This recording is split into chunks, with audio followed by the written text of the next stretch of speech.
The theme tune to Star Trek has been one of the more unusual pieces of music played at Shannon Crematorium, heralding a mont's passing to boldly go where no man has gone before.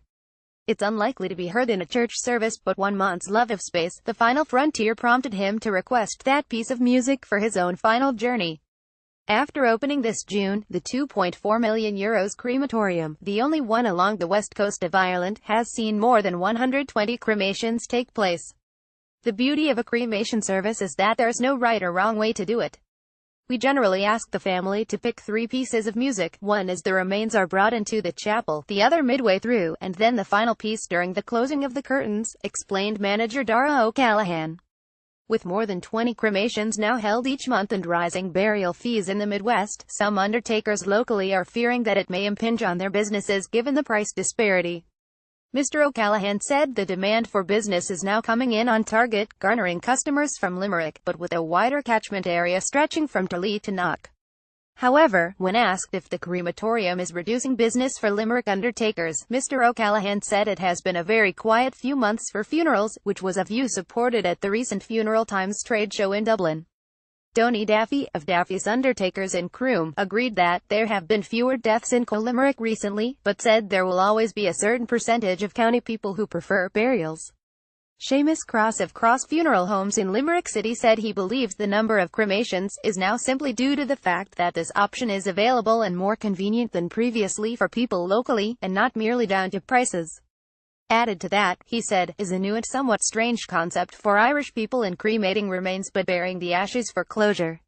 While the ashes of Limerick's most famous author, Frank McCourt, were scattered in Limerick this year, some 8 years after his death, his urn is buried in a plot in Connecticut, in the same graveyard as author Arthur Miller.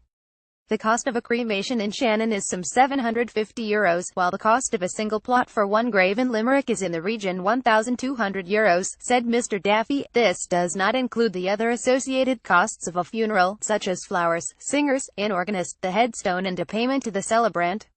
A second plot in the same grave costs a further €1,000. The crematorium opened in County Clare, to cater for increasing demand along the Western Corridor. Built by entrepreneur and helicopter pilot Jim Cranwell, he said the business is targeting an annual turnover of €1 million within the next 3 years, and anticipates in the region of 500 cremations a year. The interest has been greater than we thought. Up to now the only other option for people has been to go to Dublin or Cork, and the only other crematorium in a rural location is in Cavan.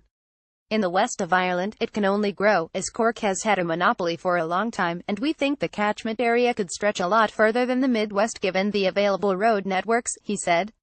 Mr. Cranwell said their projected turnover is based on the population of the surrounding area, the national death rate and the available statistics in relation to the utilization of cremation services in Ireland to date.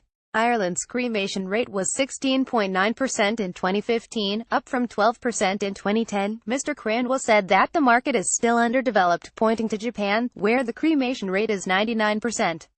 In the UK the rate is 73%. The growth in demand for cremation is evident in the development of a new crematorium in Derdystown in North Dublin, which has recently opened, and the proposed development at Shangana Crematorium in South Dublin. There will 5 crematoria catering for the Dublin region and the East Coast, while Shannon Crematorium is the only facility in the West. The Shannon Crematorium comprises of a congregation space to seat 140 people and a secondary congregation space for smaller services, seating 60 people. It has a capacity for 8 cremations a day.